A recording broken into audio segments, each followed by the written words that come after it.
నమస్తే. ఇన్నాళ్ళు నన్ను సపోర్ట్ చేస్తూ, ఎంకరేజ్ చేస్తూ మీ ప్రేమని నాకు అందిస్తున్న ప్రతి ఒక్కరికి కృతజ్ఞతలు. అలాగే ఈ వీడియో కూడా ఖచ్చితంగా మీకు ఉపయోగపడుతుంది. లైక్, షేర్ అండ్ సబ్స్క్రైబ్ చేసి మీ సపోర్ట్‌ని నాకు అందించండి. అలాగే ఈ వీడియో పట్ల మీకున్న అభిప్రాయాన్ని కామెంట్ సెక్షన్‌లో కామెంట్ చేసి తెలియజేయండి. ఇప్పుడు వీడియోని చూద్దాం.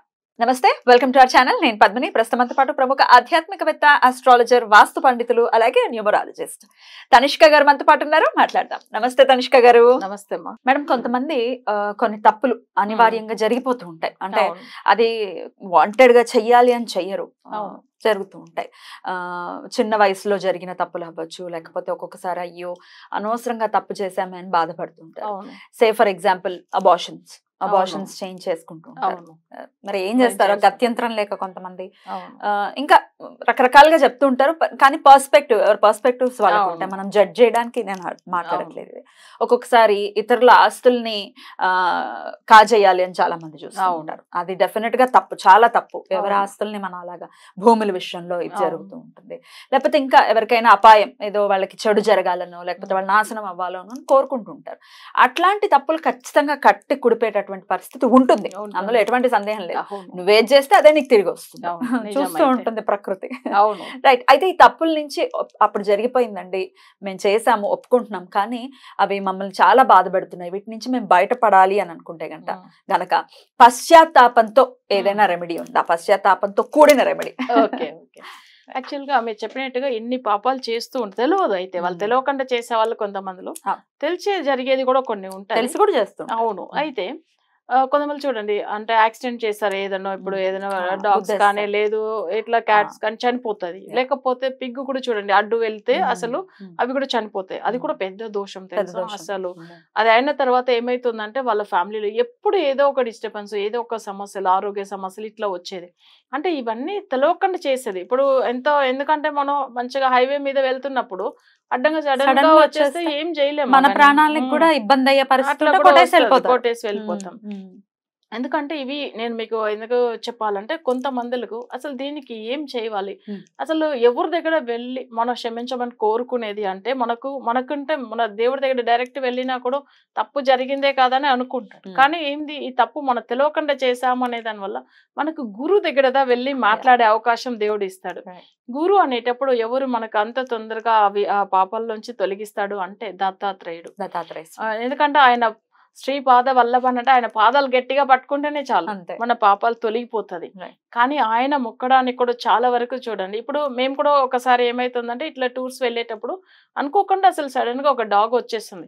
అసలు దాన్ని కూడా మేము ఎంత ట్రై చేసాం, అసలు దాని మీద ఏం చిన్న దెబ్బ తాకూడదు. అయితే కానీ ఒక్కటి సడన్ గా వచ్చి అసలు ఆ డివైడర్ దగ్గర నుంచి మనకు కనిపించలేదు, అసలు సడన్ గా వచ్చి అవి చనిపోయింది. అసలు నాకు అది బాధ అనిపించింది. ఎవరైనా కానీ ఒక చిన్న హాని కూడా చేయకూడదని మనం అనుకుంటాం. అయితే కానీ అది చనిపోయింది అక్కడ వచ్చి. మనం ఏం చేయాలి, లైట్ గా టైర్ లో జస్ట్ అట్లా తాకిన దానికి. కానీ అంత ముందుగానే అది ఏమైతుందంటే, అసలు మనం ఎంత ఆపినా కూడా బట్ అది అయిన తర్వాత నుంచి చాలా డిస్టర్బెన్స్ మనకు. అసలు హెల్త్ బాగలేదు, ఒక రకమైన బాధలు అసలు చెప్పాలంటే. అప్పుడు స్వామి వారిని నేను అసలు ఏం తప్పు చేసామని, ఒక చిన్న దోమ కూడా మనం అసలు ఎవరికి హాని ఇవ్వట్లే, అంత హాని చేయట్లే, మనం ఎంత బాధ పెట్టలేదు, ఇంత కష్టాలు ఎందుకు స్వామి నాకు, అసలు ఎందుకు ఇంత డిప్రెషన్ కి నేను వెళ్ళిపోతున్నాను అని బాధపడితే, ఎందుకంటే డాగ్ కూడా చూడండి దత్తాత్రేయుడు ఉంటది కదా. అప్పుడు అసలు స్వామి వారిని తెలుసుకుని చాలా బాధపడేది. తర్వాత ఏమైందంటే, ఒకసారి నాకు తెలిసిన ఒక ఫ్రెండ్ కూడా ఎప్పుడైనా మేడం మీరు కూడా ఒక్కసారి ఏందంటే గాన్కాపూర్ వెళ్ళండి అనేవాళ్ళు. అసలు చాలా క్లోజ్ అనమాట, మన ఫ్యామిలీ ఫ్రెండ్ ఇతను. నేనేమన్నంటే సర్లే వెళ్తాం అనుకుంటూ ఉండేది అంతే. కానీ అంత ముందుకు ఏమైందంటే, ఒక 2014లో ఇవన్నీ చాలా బాధపడే టైంలో 2014లో 31st అక్టోబర్ ఓకే ఆ టైమింగ్ వచ్చి దత్తాత్రేయుడు దర్శనం ఇచ్చాడు. సరిగ్గా ఆ రోజు టోటల్ నెంబర్ 3 పవరే వస్తుంది, గురు పవరే వస్తుంది చూడండి. బట్ అది ఒక ఫ్రైడే రోజు ఏమో వచ్చింది. బట్ అయితే ఈయన చూడండి, బ్రహ్మ విష్ణు శివుడు వీళ్ళు ఎలా ఉంటారంటే, అసలు ఈ రోజు కూడా మీరు చెప్పమంటే వాళ్ళ హైట్, వాళ్ళు వేసుకున్న డ్రెస్, ప్లస్ వాళ్ళు ఏం హెయిర్ స్టైల్ ఎలా ఉంటారు, ఇవన్నీ డైరెక్ట్ కంటి ముందుగా నేను చూసానంటే అసలు ఒకటేలాగా, అసలు ఈ ముగ్గురు ఒకటేలాగా ఉన్నారు. ఎట్లా దర్శనం మీకు ఎట్లా కలిగింది? యాక్చువల్ గా ఏమైందంటే, మా సిస్టర్ వాళ్ళ ఇంటికి వెళ్ళి వస్తున్నాము. బట్ అది ఒక రూరల్, అక్కడ ఇలాంటి వాళ్ళు ఎవరే లేదు అక్కడ. సో వీళ్ళు కొత్తగా కనిపిస్తున్నారు, వీళ్ళేమి ఇంత డిఫరెంట్ గా ఉన్నారు అంటే చూసారంటే గంధం బొట్టు పెట్టుకున్నారు ముగ్గురిని. అయితే వీళ్ళు వెళ్తున్నప్పుడు ఏమైందంటే వాళ్ళు పాతకాల హెయిర్ స్టైల్ అండి. అసలు అప్పట్లో వీళ్ళు మన ఋషులు ఎంత ఉంటారు డిఫరెంట్ గా ఇట్లా కొంచెం ఇట్లా వస్తుంది అన్నమాట, కింద ఇక్కడ వరకు ఇట్లా. సరే ఇదేంది ఇట్లా ఉన్నారు కొత్తగా అనిపిస్తుంది. వాళ్ళ డ్రెస్ కూడా చూడండి, మనం కషాయ రంగు కదా లైట్ గా ఆరెంజ్, సేమ్ అట్లనే. వాళ్ళు తీసుకొచ్చింది కూడా అవి కఫ్ రెండు ఇట్లా వస్తుంది చూడండి, అది కూడా same colour, equal height, same అట్లనే ఎలా ఉంటుంది. ఇవి వీళ్ళు అట్లా పట్టుకుని వస్తుండ్రు. ఈ రోజు కూడా నాకు అది భయం ఏంది. మా హస్బెండ్ అయితే చెప్తుండ్రు వీళ్ళేం డిఫరెంట్ గా ఉన్నారు, వీళ్ళేంది ఇట్లా చూడు ఒక్కసారి వాళ్ళు చూస్తేనే అసలు మనకి ఎట్లనో అనిపిస్తుంది చూడు ఒకలాగా అట్లానే అని ఆయన చెప్తుండ్రు. నాకు అప్పుడు కూడా అర్థం కాలేదు, సరే వీళ్ళేంది ఇట్లా దర్శనం ఇచ్చినారని నాకు అప్పుడు వరకు కూడా ఆయన గుర్తులేదు. తర్వాత గుర్తుకొచ్చింది, అబ్బా ఈయన దత్తాత్రేయ స్వరూపం కదా, వీళ్ళు ముగ్గురు ఒకటేలాగా ఉన్నారు, ఎక్కడ ఇట్లా లేదు. మన అప్పట్లో కాలంలో ఉన్న ఆ హెయిర్ స్టైల్ అంతా ఇప్పుడు ఎక్కడ ఉంటుందండి, అలా అంతా లేవు కదా. సో ఇవన్నీ నాకు షాక్ అయ్యి తర్వాత ఏమైందంటే ఒక్కసారి కళ్ళు మూసుకొని నేను ధ్యానం చేస్తే వాళ్ళు నాకు మనసులో వచ్చినప్పుడంతా నాకు అసలు ప్రాబ్లం అంతా క్లియర్ అయిపోయింది అట్లా ఒకసారి. నాకు తర్వాత ఏమైందంటే ఒక్కసారి గాన్కపూర్ వెళ్ళాను.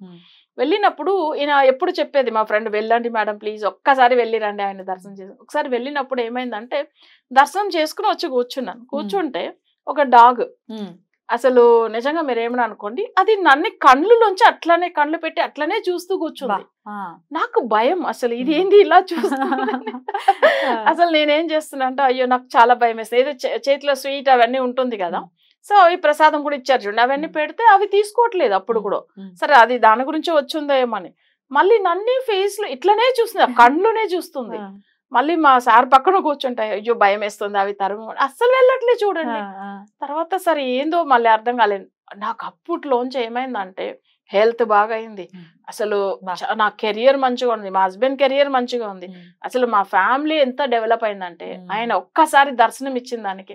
అసలు చూడండి డాగ్ రూపంలో మనకు వచ్చి దర్శనం ఇస్తున్నారంటే అది కూడా నాకు ఆ రోజులోంచి అప్పుడు అర్థమైంది ఎంత పవర్ఫుల్ అంటే. అసలు దత్తాత్రేయుడు ఆయన దగ్గర మన చేసిన పాపాలు తొలగిపోవాలంటే దగ్గరకు వెళ్ళి స్వామి ఇది జరిగింది. అవును ఇప్పుడు చూడండి ఎట్లాంటి డాగ్ అసలు మన కార్ దగ్గర పడి చనిపోయిందో అదే దర్శనం ఇచ్చింది చూడండి మనకు అక్కడ. అంతే కదా అసలు మనకు నిజంగా తర్వాత అర్థమైంది, ఓ మన తెలవకుండా చేసాం, మన తెలిసి ఏ తప్పు చేయలేదు, స్వామి మమ్మల్ని ఇంత మంచిగా చూసుకున్నామని. ఈ రోజు కూడా యాక్చువల్లీ ఈ రోజు కూడా గురువారం ఆయనని ఏ రూపంలో నేను అక్కడ అదే నేను ఒక రూరల్ విలేజ్ లో నేను చూసాను దర్శనం చేసుకున్నా, అదే దర్శనం ఈ రోజు కూడా చేసుకుంటాను నేను ఆయన్ని ఈ రోజు కూడా. సో ఇట్లా తప్పులు చేసిన వాళ్ళు దత్తాత్రేయుని ప్రతి ఒక్కరు కూడా ఏందంటే తెలవకుండా వాళ్ళు పిల్లలు చంపేసాం, చిన్న పిల్లలు తెలియదు పిల్లలు డాగ్ కానీ కిటన్స్ కానీ ఇట్లా తెలవకుండా చంపిన వాళ్ళు, లేదు వేరే ఏదైనా తెలవకుండా తప్పు చేసిన వాళ్ళు, మీరు అనేట్టుగా అబార్షన్ చేసుకునేది కూడా చాలా తప్పు, వద్దని అనుకోని అసలు అట్లా కూడా ఏదన్నా అయితే కూడా ఆ ప్రాణ హానియే కదా, అది బ్రహ్మహత్య దోషం లాంటిది అది కూడా. సో అట్లా ఉన్నప్పుడు స్వామి వారి పాదాలకు గురువారం రోజుల్లో అభిషేకం చేయవచ్చము.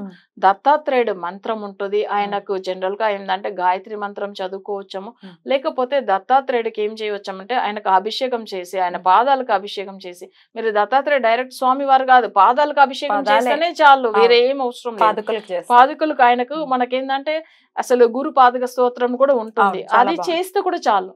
అది చేసుకుని ఒకవేళ మనం చదవడానికి రాకపోతే కూడా జస్ట్ మనం మొబైల్ లో పెట్టేసుకుని వినుకుంటూ ఆయనకు పాదాలకు అభిషేకం చేసి బొట్టు పెట్టి ఆయనకు ప్రసాదం ఏదైనా నైవేద్యం పెట్టేసి ఆయన గురువారం ఒక 12 గురువారాలు తెలుసుకోమని చెప్పండి. ఒకవేళ మాకు 12 గురువారంలో ఏదో లేడీస్ అయితే ఒక వారం మిస్ అవుతుందంటే కూడా మళ్ళీ ఇంకొక వారం కూడా మనం అది చేసుకోవచ్చు. అయితే కానీ 12 గురువారాలు ఇట్లా చేసిన తర్వాత చూడండి వాళ్ళ లైఫ్ లో వాళ్ళే చెప్తారు అవి మార్పులు ఉండేది. దత్తాత్రేయుడే దర్శనం కూడా ఇస్తాడు. ఇప్పుడు నాకు ఎలా ఇచ్చాడు అలాగే అసలు నిజంగా మన తప్పు చేయలేదు కాబట్టి తప్పకుండా దర్శనం ఇస్తాడు. తప్పకుండా ఇట్లాంటి తప్పుల నుంచి బయటపడాలి. దత్తాత్రేయుడు మించిన వాళ్ళు ఎవరు ఉండరు ప్రపంచంలోనే, ఏ శక్తి లేదు కాబట్టి. కృతజ్ఞతలు. నమస్తే. నమస్తే.